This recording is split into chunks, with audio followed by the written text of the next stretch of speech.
našej diskusii. Tá diskusia má celkom zaujímavú tému. Je to vlastne, ako vníma verejnosť tabuizované témy, alebo ako vníma verejnosť knihy alebo knižné publikácie o tabuizovaných témach, o témach, ktoré sú dlhodobo odsúvané verejnosťou a spoločnosťou, čo je prípad oboch našich autoriek, takže ja veľmi rád vítam Kateřinu Tučkovú a Nicole Hochholzerovú.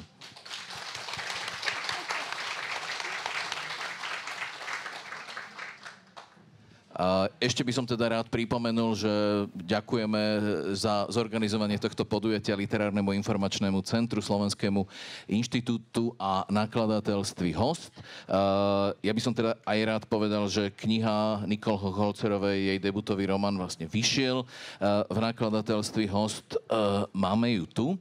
A väčšinou sa tak akože hovorí, že Kateřina Tučková je autorka, ktorú netreba predstavovať, ale teda ja by som ju rád predstavil, aspoň teda z hľadiska tých tém, ktoré ju ako autorku vždy zaujímali, pretože ona bola ten prípad, že sa vlastne od svojej prvej knihy vlastne dotýkala tém, o ktorých sa príliš nepísalo, príliš nehovorilo, že boli také nejaké vlastne zasúvané do pozadia, ako bol odsun československých Nemcov. Ďalšia kniha zase bola o perzekúcii tých ľudových liečiteliek a o tom, ako vlastne na ne pôsobila štátna bezpečnosť. No a ten najnovší román Bílá voda ponúka celý okruh tém, ktoré sú spojené s postavením žien v rámci katolíckej cirkvi, s katolíckou cirkvou a vlastne celým tým okruhom tém, ktoré sa s tou katolíckou cirkvou spájajú aj v rámci ich spolupráce so štátnou bezpečnosťou a nedostatočného nejakého odporu voči tomu bývalému režimu.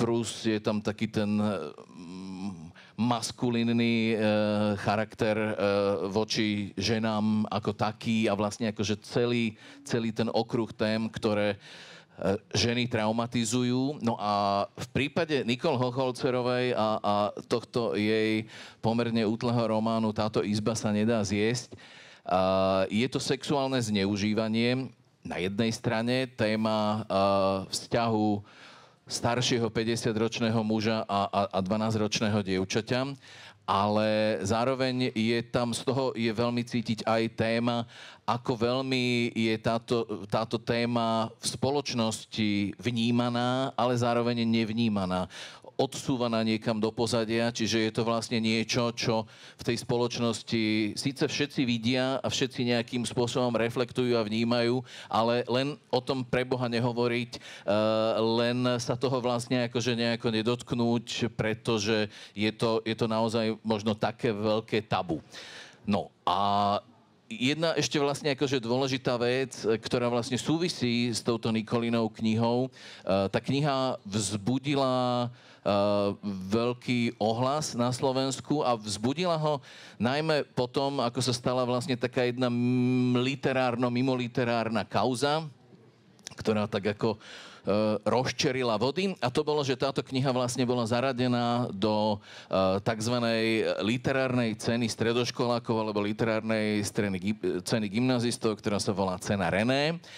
A keďže sa ozvali vlastne nejaké protesty ohľadne toho, že tí stredoškoláci nie sú dostatočne pripravení na to, aby si takúto náročnú tému odreflektovali a učitelia zároveň nie sú dostatočne pripravení na to a kvalifikovaní na to, aby tú tému odkomunikovali, tak tá kniha vlastne bola z tej petice tých kníh nominovaných na tú literárnu cenu vyradená a vlastne akože vtedy vypukol taká veľká diskusia aj okolo tejto knihy, aj okolo Nicole samotnej, čo teda myslím, že pre ňu nebola úplne príjemná skúsenosť, ale zároveň sa vlastne aj o tej knihe, aj o tej téme začalo dosť veľa debatovať a tým pádom to vlastne otvorilo možno takú ešte ďalšiu tému a to je vlastne to, že ako vlastne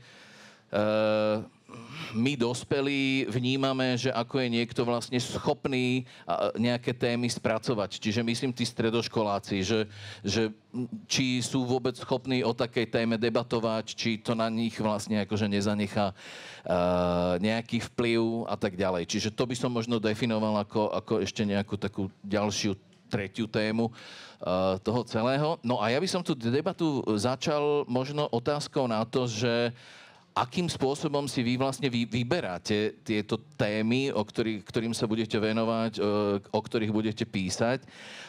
Kateřina Tučková vlastne v jednom z rozhovorov povedala, že ju vlastne vždy zaujímajú práve takéto problematické a tabuizované témy.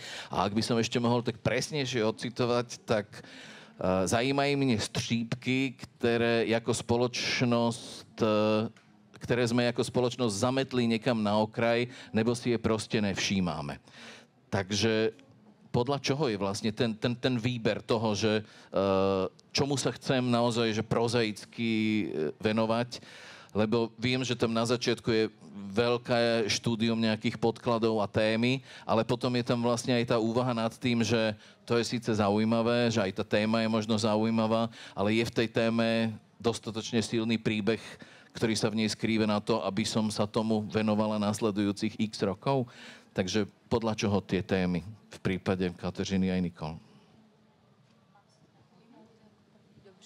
Tak dobré odpoledne, srdečně vás tady vítám, nebo je odpoledne? Je odpoledne. Srdečně vás tady vítám a jsem moc ráda, že se tady můžeme na hodinku takhle setkat a děkuju za výkop, za otázku. Je to vlastně tak, že já mám pocit, že ty témata si vždycky najdou nějak mě, že vlastně na ně narazím během svého obvyklého normálního denního života, kdy najednou zakopnu o něco, co mi nedává smysl, co mě zarazí, jako třeba v případě Gerty Schnirch, na jejíž příběh jsem narazila ve chvíli, kdy jsem se nastěhovala do brněnské čtvrti, která je taková nechvalně proslulá svou kriminalitou, nebo každý Brňan se jí spíš jako vyhýbá, říká se jí brněnský Bronx. A já jsem najednou zjistila, že ve chvíli, kdy jsem se tam přistěhovala, takže narážím na nějakou, nebo že jsem se přistěhovala do prostřed slepé mapy, kde spousta věcí nedává smysl. A potom zjištění... Můžeme povedať jméno tej čtvrtě? Je to brněnský Cejl, říká se mu brněnský Bronx, je to čtvrť, která přímo přiléhá vlastně k brněnskému centru a proto pro mě bylo jako dost záhadou, proč vlastně takhle blízké místo, proč je pro ty Brňany nějak jakoby kontroverzní. A začala jsem jakoby jít po téhleté lince, proč to tam vypadá, jak to vypadá, proč je tam taková vyšší kriminalita. No a zjistila jsem, že jsou to takové brněnské Sudety a že mi v celém tom příběhu brněnské historie, která nějak jako vypadala, že je taková celá česká a ano, žili tam někdy Židé, protože tam byly synagogy, dvě z toho jsou zbořené, ale dobře, ten střípek nějak zůstal, ale chyběl ten moment toho třetího etnika, které tam žilo, té německé skupiny obyvatelstva a ten na mě vyvstal právě ve chvíli, kdy jsem si začala zmapovávat historii téhle čtvrti a přišlo mi prostě vlastně neuvěřitelné a dost šokující, že jsme se o ničem takovém neučili, o tom, že Brno bylo ze čtvrtiny německé, že německým podnikatelům, kteří byli z velké části i židovští podnikatelé, židovská menšina v Brně často mluvila němčinou, menšina mluvila němčinou, takže vlastně, že jsme se o tomhletom aspektu dějin vůbec neučili. A ve chvíli, kdy jsem zjistila, že z té ulice, do které jsem se přistěhovala, byla odsouvána dívka zhruba stejného věku, jako jsem byla já, 21letá dívka s půlročním dítětem z česko-německé rodiny, tak to na mě úplně jako zaútočilo někde úplně jako nejhlouběji, kde to bylo možné, takže se to usadilo jako a protnulo s nějakým mým jako emočním prožíváním situací různých, no a ta křivda, která se stala na ní, prostě byla pro mě tak silným momentem, že mě nepustila potom po následující 3 roky, co jsem tu knihu psala. Ale kdybych se nepřestěhovala do té čtvrti, kdybych jako nezjistila tuhletu věc, tak by mě možná ten příběh minul, takže si říkám, že mě prostě našel. A zohralo tam vlastne aj úlohu aj to, že trebárs tá téma vlastne nebola nejakým spôsobom literárne predtým spracovaná? Alebo zohráva to vôbec v prípade tých vašich románov úlohu? To sehrává velkou úlohu.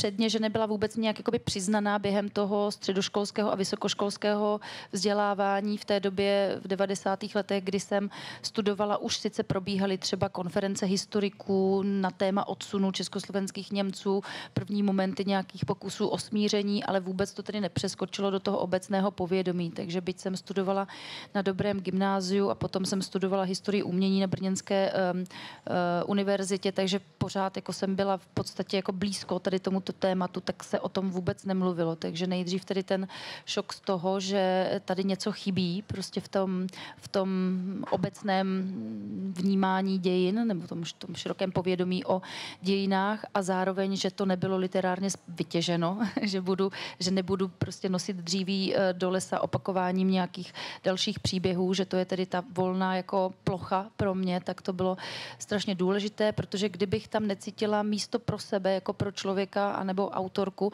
tak vlastně bych se do toho možná nepustila, že musí to tam někde jako pořád jako být ten prostor pro tu interpretaci, protože nechci být vlastně jako autor, který popisuje dějiny, vlastně jako by zastávám určitý názor, takže je to ode mě i takové, jako, že shromáždím ty informace a potom vlastně tím příběhem, jak se odvíjí, taky vyjadřuju, co si o tom myslím. V prípade Nikol to bolo ako? Ja naviažem, mňa si tiež ten príbeh našiel, keď som mala 14 a no ako tam nebol nejaký taký veľký moment výberu témy, lebo jednoducho toto bolo niečo, čo sa ma týkalo a keď teda prišiel ten čas na prvú knihu, tak som mala pocit, že jednoducho, bohužiaľ, je tu táto skúsenosť a keď je to takto, tak by bolo fajn z nej teda aspoň takto vyťažiť. To možno bude znieť zvláštne pre niekoho, lebo to možno nespĺňa nejakú predstavu takú vžitú o ľuďoch, ktorým sa niečo podobné stalo, ale toto bola teda taká moja motivácia, že jednoducho tá literatúra, to písanie je môj život a je to čo ma baví a prečo teda to neskúsiť takto spracovať. A to je také zaujímavé. Ja ešte teda poviem, že ja som sa nejako od začiatku netajila teda tým, že sa ten príbeh týka mňa, ale najmä preto, že som sa teda prerátala, lebo som si povedala, že keď to ja akože odbijem v nejakom takom prvom rozhovore, že to jednoducho priznám, že áno, je to tak, pretože som vedela, že tá otázka príde. Ona totiž vždy nastane, ja som ťa teraz možno predbehla, ale ona, ako je to jedna z tých prvých vecí, ktorá tých ľudí zaujíma, že a nakoľko je to o vás a koľko, s čím ste sa tam stotožnili a všetky tieto ako záležitosti. Áno, že hovorí sa tomu autofikcia. Áno. A ja som si povedala, že tak keď ja to ako takto hneď od začiatku priznám, tak potom to už vlastne nebude zaujímavé. A všetci na to zabudnú. To som sa teda prerátala, ale počas toho, o čom si teda hovoril ty, tak medzičasom sa to vlastne tak... Môžem ešte doplniť taký jeden tvoj výrok, ktorý som si našiel a ktorý mi teda prípada veľmi zaujímavý. Ty si tam vlastne ako hovorila o tom, že aké je... Lebo tá kniha je napísaná takým veľmi špecifickým štýlom, veľmi špecifickým jazykom. Aj to rozvrhnutie tých stránok je také, že to trochu pripomína poéziu. Čiže vlastne ten štýl čitateľa hneď na začiatku tak veľmi ohúri, že možno to tak tú tému trochu upozadí. Ale ty si povedala niečo takéto. Možno sú naše emócie, ohľadom teda písania, motivácie, možno sú naše emócie rozporuplné, sami sa v nich nevyznáme, hanbíme sa za ne, ale papier ich znesie. To považujem na umení za to najsilnejšie a považujem za obrovskú škodu, ak dielu chýba odvaha ponoriť sa do takejto hĺbky a byť brutálne úprimné. A toto je kniha, ktorá je teda brutálne úprimná, ale zároveň je tam vlastne cítiť na tom aj istý ten odstup, ktorý vlastne umožňuje hovoriť o tej téme s nadhľadom. No a keby tam ten odstup nebol, tak asi by nevyzerala tá kniha tak, ako vyzerá. Myslím si, že to by bolo možno aj až dokonca nemožné napísať. I keď ja mám teda texty, ktoré som písala v období deja tej knihy, ale to je teda iná téma. A nakoľko vy vlastne ako keby vnímate, že tie témy majú ešte aj taký ten presah, že sa nimi vlastne ako keby dotýkame niečoho takého, čo asi možno časť tých čitateľov aj nejako pobúri, alebo že to vyvolá vlastne aj druhý plán nejakých reakcií? Akože či myslíme na to, že aké budú reakcie na tú samotnú tému, keď to píšeme a že či rátame s tým, že toto možno niekoho pobúri? Za mňa vôbec. Ja som teda vedela, že je to možno téma, ktorá nebola v takejto podobe reflektovaná a že možno to môže niekoho zaujímať. Ale ako nejaký kalkul s tým, že tak teraz toto bude také pikantné, lebo je to proste o nejakom zneužívaní, to tam ako zase vôbec nebolo a neviem si vlastne predstaviť, že takto by sa dalo písať. Podľa mňa, keby toto si niekto pri tom písaní myslel, tak vtedy to nevypáli. Že s tým ako by si nemal asi úplne rátať takto. Já to mám stejně.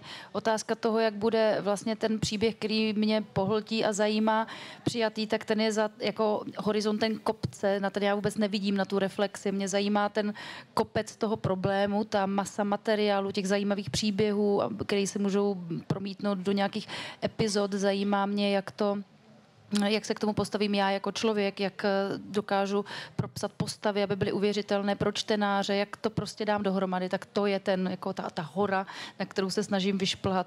A teprve, když se to podaří, někdy to trvá 3 roky, někdy to trvá 10 let a já skutečně tedy minu tady ten vrchol, ten, který mě celou dobu jako fascinoval a ke kterému jsem směřovala, tak si teprve v té chvíli uvědomím, oni to budou číst asi lidé. Poprvé jsem si to teda nepřipouštěla, nebo respektive to jsem psala prvotinu samozřejmě s horizontem toho, že to bude třeba někdo číst, ale nevěděla jsem, že se to bude číst víc než, předpokládala jsem to. Teď už jsem třeba psala s tím, že je to krásné, že jakoby oslovuju nějakou čtenářskou skupinu, ale teprve prostě ve chvíli, kdy jsem si jistá, že jsem to zvládla, tak začnu uvažovat nad tím, jak ta kniha jako bude stát v očích jiných lidí, které to může nebo nemusí vůbec zajímat to téma, budou to číst jenom jako román, anebo jako nějaký příspěvek do diskuze, ale všechno se to vlastně otevře až ve chvíli, kdy já jsem jako vypořádaná sama se sebou a s tím materiálem.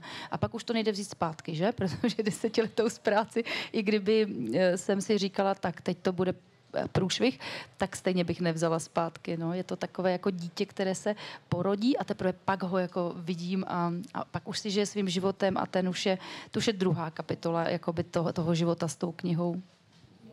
A treba v prípade tej Bílej vody, tam bolo teda na začiatku to veľké štúdium materiálov a potom bolo dlhé obdobie toho hľadania, že kto bude vlastne tým rozprávačom, čo teda znamenalo aj ten román vlastne 3-krát prepísať a urobiť to nejakým iným spôsobom, že tak, aby to fungovalo. Ale vlastne ten počiatočný motív, že chcem napísať vlastne o tejto téme nejaký... bol v čom? Že napísať niečo, čo hovorí o nerovnoprávnom postavení žien, o tom, akým spôsobom sa vlastne na tie ženy ešte častokrát vlastne pozerá, ako sa vlastne na ne pozeralo, nie len teda v tomto totalitnom období. No, opět se v tom kloubí mnoho vlastně jako aspektů.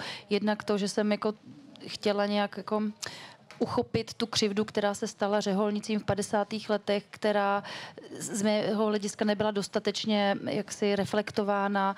To, že byly odváženy do internací, nasazovány na tvrdé práce, znásilňovány, takzvaně jako svlékány, aby přešly do civilu, svlékány z roucha.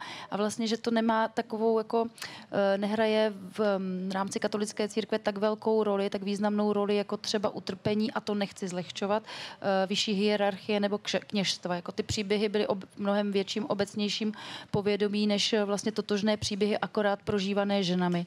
A protože jsem věděla, že řeholnice by to sami za sebe jako nikdy neodvyprávili tenhle ten příběh, tak jsem zase měla pocit, že je to možná moje role, jakoby uchopit tento příběh. A zase nefungovalo by to jenom takhle samo o sobě, kdyby se mi to nespojovalo jako Brňačce s činností Brněnské podzemní církve, ve které došlo vlastně k takové jako události, která je dodnes jako vytěsňovaná a vymlčovaná, a to je to svěcení žen na katolické kněze, žen, které v této roli mohly velice pomoci ženám, řeholnicím v internacích anebo křesťankám ve vězení. Takže vlastně o 20 let později, co se dělal tady ten útlak v 50. letech, najednou přišla odpověď jako v činnosti té moravské podzemní církve a třeba příběh paní Ludmily Javorové, která byla velice jako potřebná pro tu komunitu, odvedla neskutečně moc práce v rámci moravské podzemní církve a pak byla všemi tak nějak jako zavržena, protože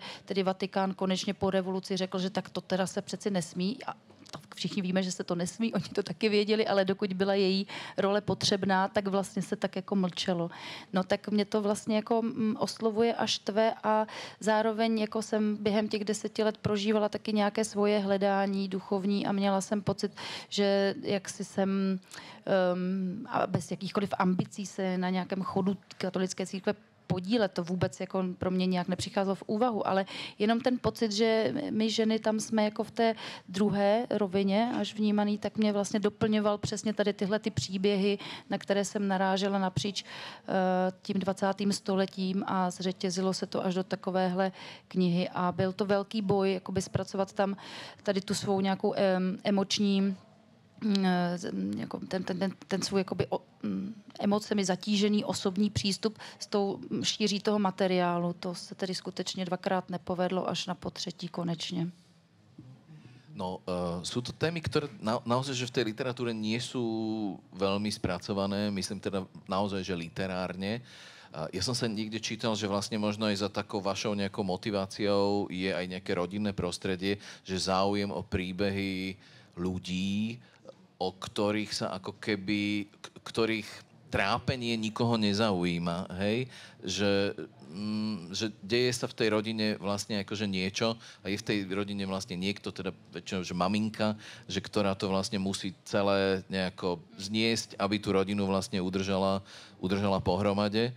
Čiže to je jedna vec a potom je to, ja neviem, aj témy, ktoré s tou církvou súvisia, že ja neviem, sexuálne zneužívanie predstaviteľmi církvy, že to tiež nie je téma, že do ktorej by sa autori nejako veľmi hrnuli. No, mám pocit, že jakoby v tom, že mě drží takovéhle příběhy historických křivd na ženách právě vychází jako z té nějaké rodinné podstaty, jak jste se toho dotknul, že kdybych vlastně si neprožila v dětství to, co jsem si prožila, tak možná takovou citlivost a zaťatost vlastně napravit takovéhle momenty a upozornit na bezpráví, které se děje těm, které zůstaly němé, což byla role mé maminky, která byla tedy obětí domácího násilí a před našimi očima nás dětí jako byta, ale vlastně si nikdy jako nikam dál, než z toho centra rodiny to nepřeskočilo, takže kdybych třeba nebyla svědkem takovýchhle momentů v raném dětství, tak bych jako možná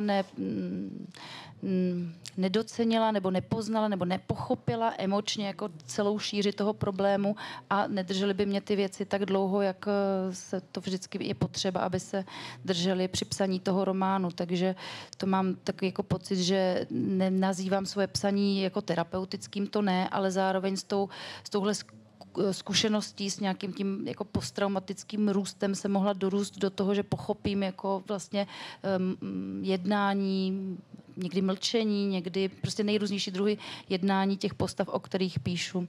Takže v tomhle bylo i to zlé vlastně nakonec k něčemu dobré, že to jako ty zážitky se takhle prodraly a mohla jsem díky nim uchopit příběhy někoho jiného. No a teraz vlastne to, čo je to ústrednou témou a to je to, čo ma teda predovšetkým zaujíma, a to sú tie reakcie. Tie reakcie vlastne spoločnosti na tie jednotlivé témy a na tie jednotlivé knihy. Tie reakcie boli, myslím si, že aj veľmi pozitívne, teda predovšetkým boli veľmi pozitívne, ale teda boli tam asi aj také nejaké ohlasy, ktoré boli negatívne. v prípade Nicole to teda mohlo byť tiež vlastne akože veľmi zaujímavé, že čo všetko si touto svojou knihou vlastne rozprúdila, lebo ty si potom začala vlastne aj chodiť do škôl, začala si teda aj napriek tej kauze vlastne chodiť na stretnutia s rôznymi čitateľmi a tebe sa pravidelne vlastne akože stávalo, že práve, že za tebou niekto prišiel a povedal, že ďakujem vám, že ste o tejto téme vlastne akože napísali. Ďakujem vám, že o tom vlastne vôbec niekto hovorí. Čiže aké boli tieto typy reakcií? Myslím čitateľských, recenzentských a reakcií vôbec nejakej takej širšej verejnosti.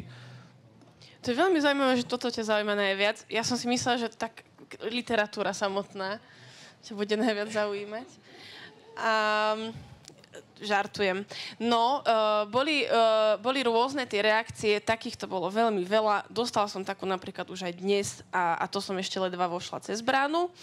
A to pre mňa veľa znamená. Totiž ešte keď som písala tú knihu, tak pre mňa bolo veľmi dôležité, aby som získala pohľad aj svojich rovesničok, ktoré sa možno až tak ako keby nevenujú literatúre. Ale zároveň chcela som ako proste poznať ich pohľad. A posielala som im také rôzne ako keby úseky, výseky z toho textu. A sama som bola veľmi prekvapená a dalo mi to vtedy veľmi veľa sily a hnevu, z ktorého možno tá sila vyvierala, že oni mi často odpísali, že mne sa to síce nestalo, že takto, ale že túto situáciu som zažila. Alebo takýto typ muža, že s takým som sa stretla.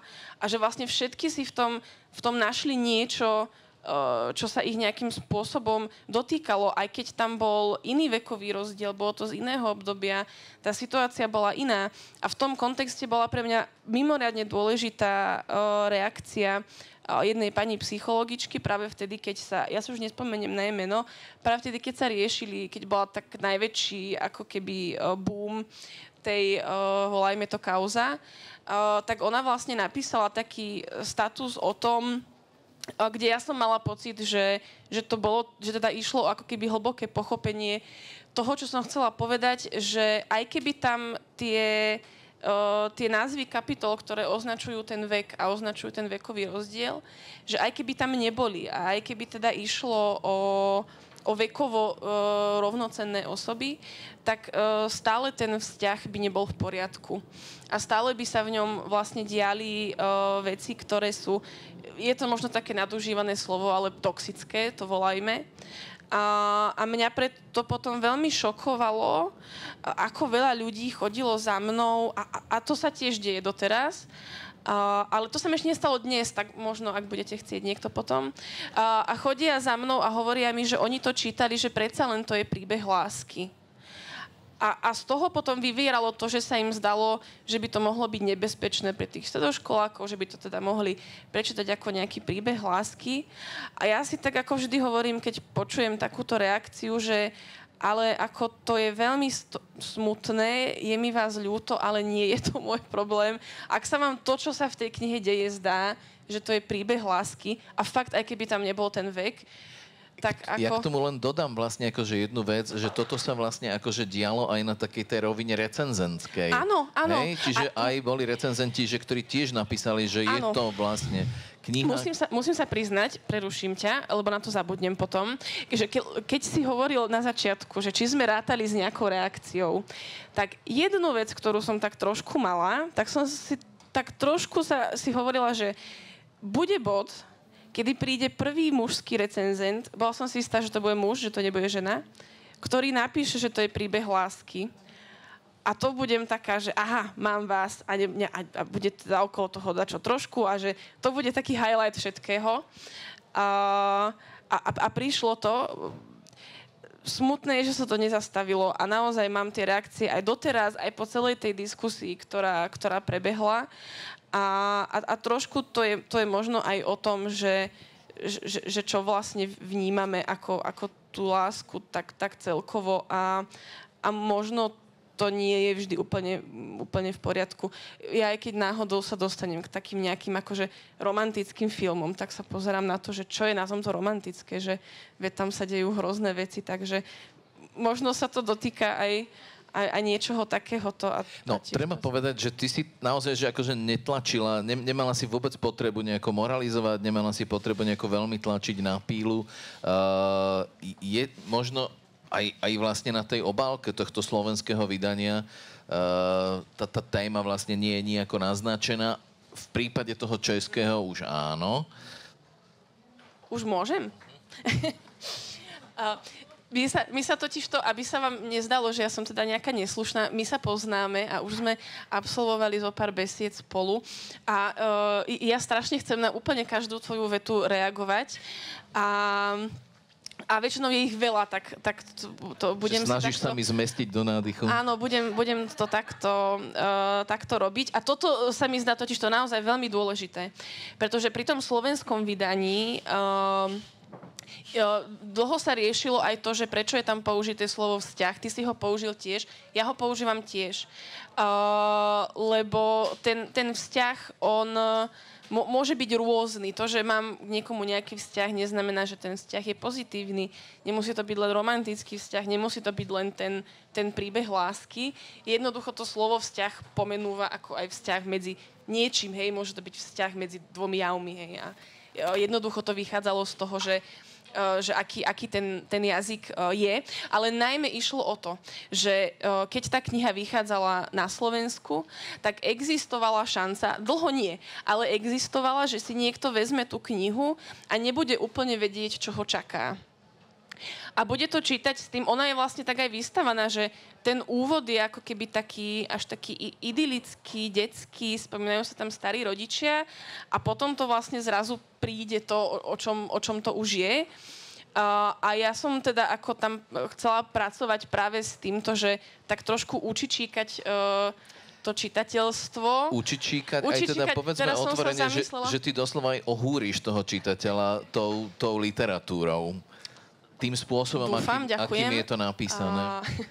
No ale teda ako pracovala som vedome s týmto, že chcela som mu dať trošku taký pocit takého falošného bezpečia. Teraz som si uvedomila, že učičíkať by mohol byť problém tu v Čechách, toto slovo. A vlastne potom sa to rozbehne. No a vlastne pri tom slovenskom vydaní existovala chvíľu šanca, že sa toto podarí, až sa toto stane.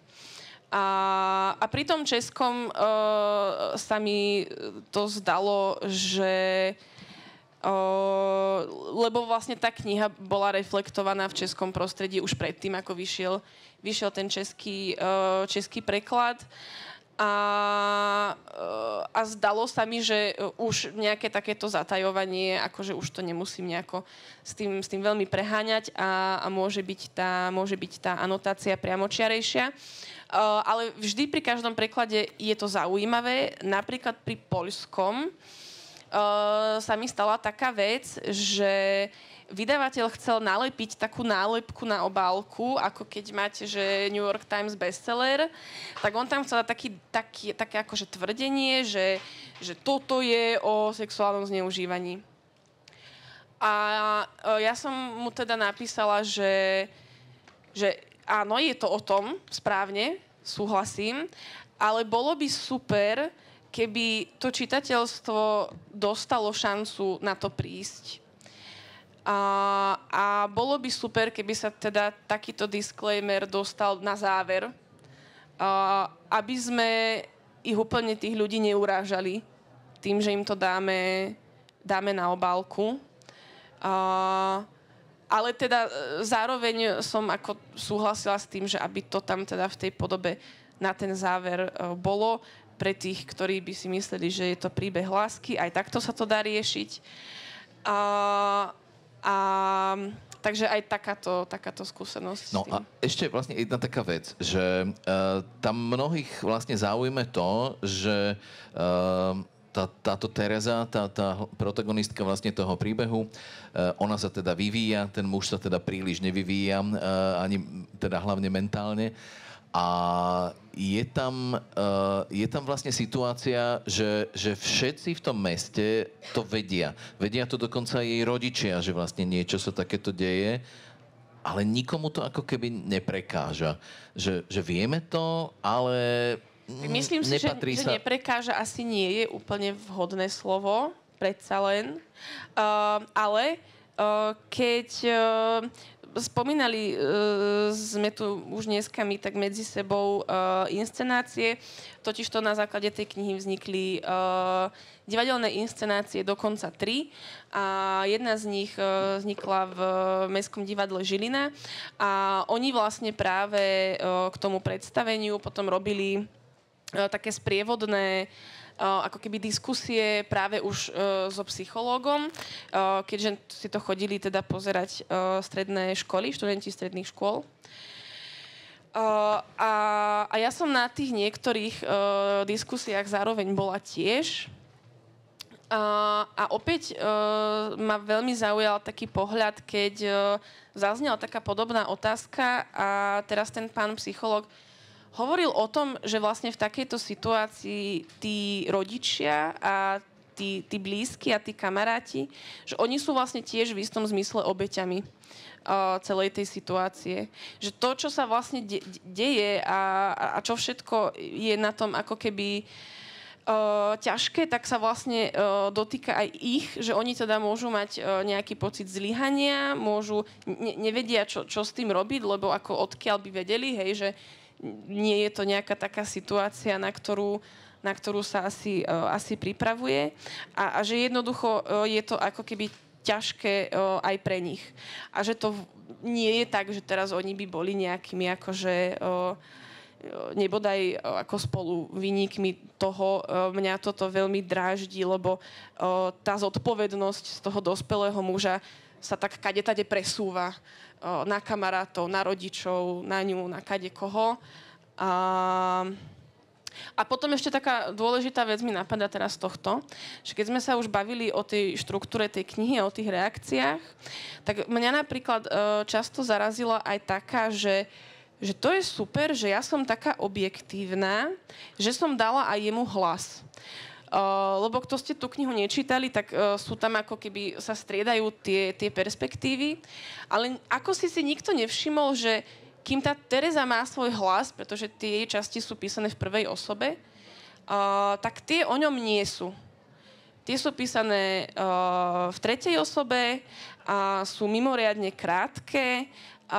Myslím si, že tiež tie veci, ktoré sa v nich dejú, sú vysvetlením, ale nie ospravedlnením. To je zaujímavé, že tieto dve veci sa tak ako keby trošku možno zamieňajú niekedy. A najmä sú tam absolútne akože z jednoduchého dôvodu, že tým, že ona to hovorí v prvej osobe a v prítomnom čase, tak skrátka boli niektoré informácie, ktoré som potrebovala tomu čitateľstvu podať a ona ich nemohla proste v tom čase vedieť. Čiže som potrebovala časť, kam som ich mohla vsunúť a na to vlastne slúžili tie časti, ktoré sú o ňom. Nie je to jeho perspektíva, sú o ňom. Toto bolo tiež také zaujímavé. Aby sme to uzavreli, aby mohla vlastne povedať aj Kateřina o tých reakciách vlastne na Bílú vodu. Chcem sa ešte opýtať na jednu vec. To, čo sa vlastne ako keby potom okolo tej knihy vlastne akože stalo teda tá kauza, alebo teda ten takzvaný škandál, tak priznám sa, že čiastočne vlastne ako keby, že teda prihrejem si aj svoju polievačku. Za tým bol aj taký jeden môj článok, že ktorý som vlastne, lebo mne sa to zdalo také neuveriteľné, toto vyradenie vlastne akože že z tej ceny René a hlavne, že OK, že stalo sa a nič. A teraz vlastne akože je ticho.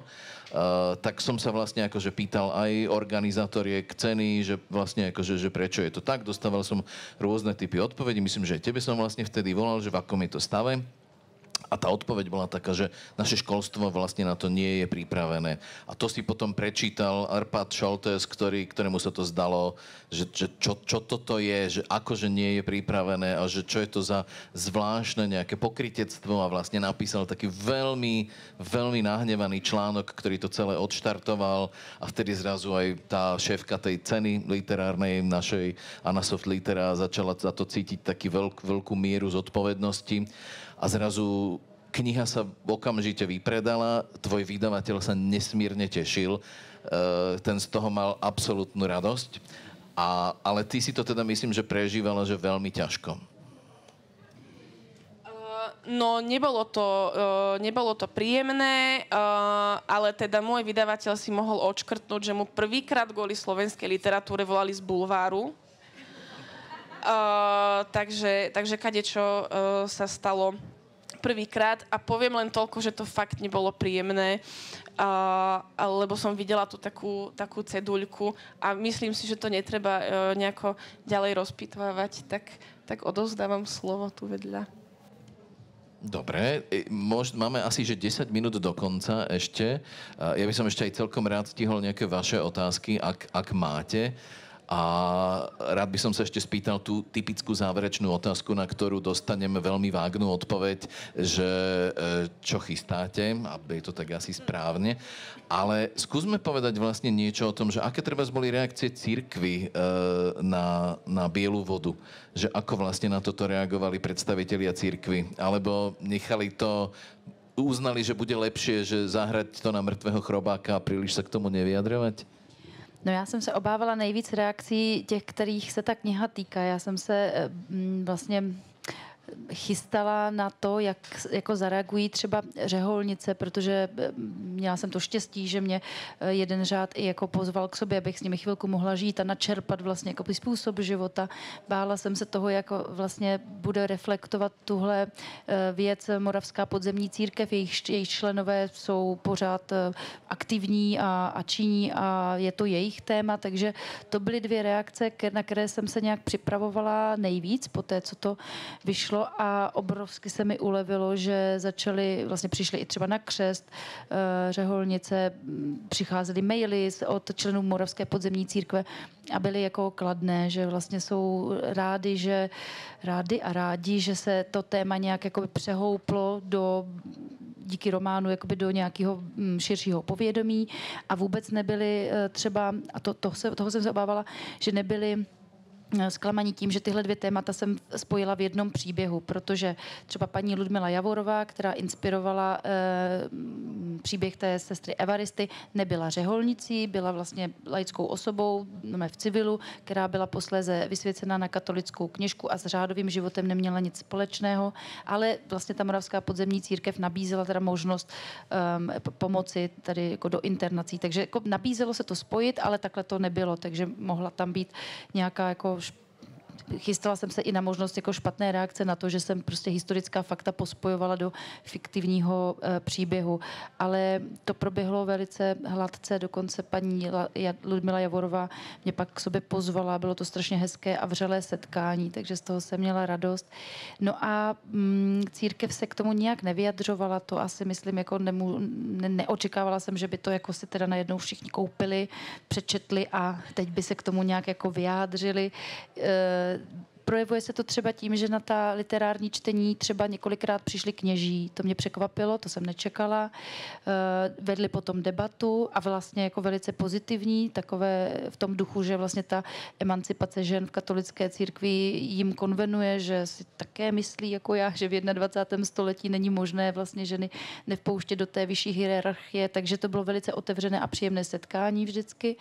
Ale jako mailem přicházely reakce nejrůznější, kromě tady těch kladných, tak potom taky i ty, které jako čtenářů, kterých jsem se dotkla v jejich jako názoru na katolickou církev, ale žádná oficiální stanovisko církve tedy neproběhlo.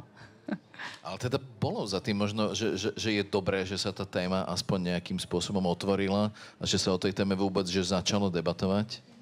No, já myslím, že jako u nás je to možná třeba trošku míň, ale jinde, třeba v Německu je ta debata vlastně mnohem dál, že vlastně to ženské kněžství už je jako dost často diskutovaná záležitost a tak možná jsme tímhletím jenom dorovnali vlastně ten diskurs, který už probíhá. Zase v těch jižních státech je to ještě víc tabu, než by to bylo v Německu nebo u nás. V Polsku na to budou taky hledět trošku jinak, ale no, to je zase věc, se kterou se tak nějak setkává, seznamuju se s ní a potýkám se s ní teď. Předtím jsem na něco takového nemyslela, jak to bude přijato, ale dobře, že se ta debata, myslím, vede. Tak nech sa páči, ak má niekto niečo, na čo by sa chcel spýtať, buď Kateřiny Tučkovej, alebo Nikol Hochholcerovej.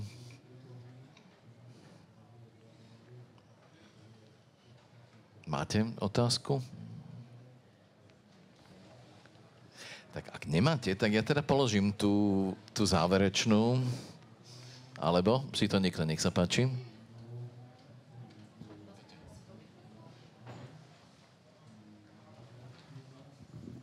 Dobrý den. Já bych se chtěla zeptat Nikol Hochholcerové na styl, jakým je její knížka napsaná. Já jsem tu knížku četla a musím říct, že mě to strhlo. Opravdu se mi to líbilo, jak je to minimalisticky a poeticky napsaný.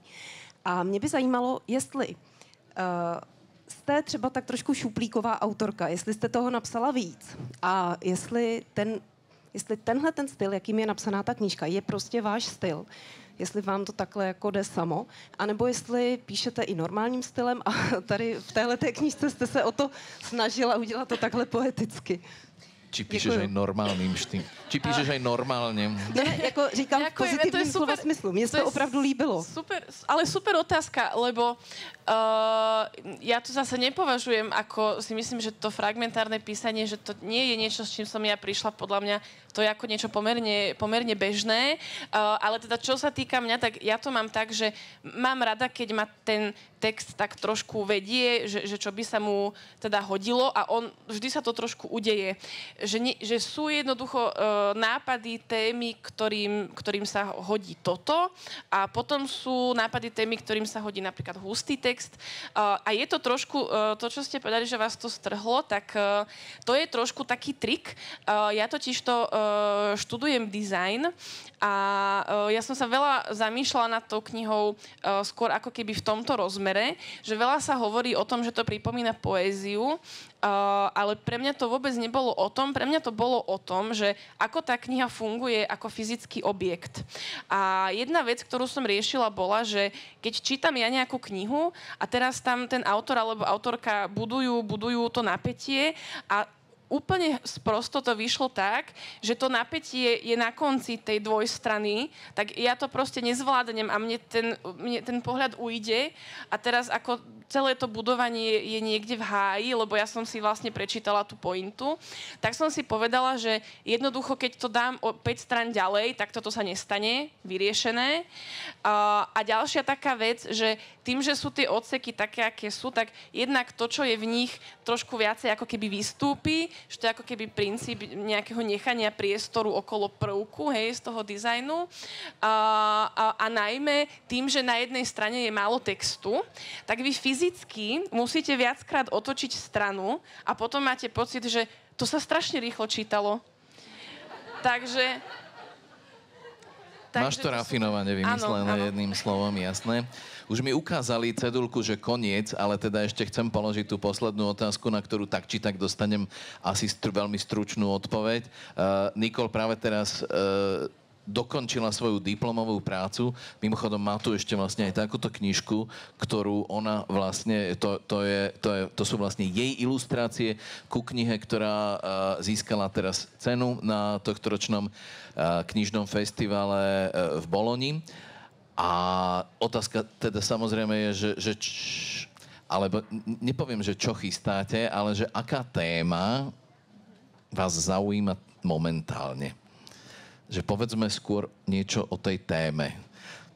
Lebo Kateřina už teda povedala, že si teda dala rok od Bílej vody, že si oddýchne, ale že teraz si už zbiera vlastne materiál na novú knihu, ktorú asi teda nebude chcieť prezradiť, že o čom bude, ale možno aspoň tá téma. Teď mám nazbíráno zrovna na 2 knihy a píšu povídku. Vůbec se mě právě nechce jaksi jako otevírat to téma, protože by se to obnášelo docela dost dlouhé vysvětlování a myslím, že by bylo škoda vlastně jakoby tady ta témata, která jsme tu probírali, zase jako zaplevelit jako nějakým dalším závažným tématem. A navíc jsem se poučila u Bílé vody, že vlastně když jsem měla vždycky nějak tak jako na dosah tu první verzi, tak už jsem si řekla, už o tom můžu mluvit. A pak se to nepovedlo. A já jsem strašně pochybovala, jestli se mi to podaří v druhé verzi. Blížil se konec druhé verze a já jsem zase se o tom odvážila jako mluvit i do médií třeba. A vlastně mám pocit, že to možná byl taky takový trest za to, že jsem mluvila o tom, co teprve vzniká, že jsem z toho papiňáku emocí a materiálu a všeho upouštěla tu páru a že bych to neměla dělat, dokud jako opravdu to nebude vevnitř pořádně jako provařeno, uvařeno a hotové. Takže se úplně ostýchám o tom mluvit, ale vlastně je to, jako mám pocit, jako pokračuje to v té linii příběhů, které už jako mám za sebou. Nebude to žádné velké překvapení ve smyslu toho, že bych změnila žánr nebo období, kterým se většinou věnuju, takže pokračuju. A moja ďalšia kniha zatiaľ, inak veľmi súhlasím s tým, čo tu zaznelo, ale zatiaľ je o tom, či človek do truhly potrebuje pod košelu tielko.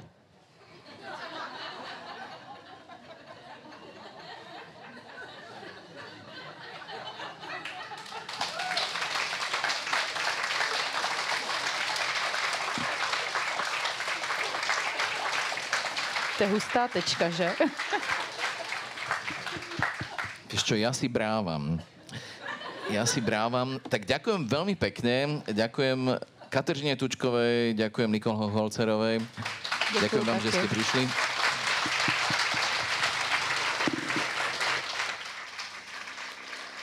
A môžeme ešte pozvať na autogramiádu však do nakladatelství Host, to je tuto v Bčku, takže obe autorky sa tam teraz presunú a môžete si tam nechať podpísať knižku. Ďakujeme, pekný deň.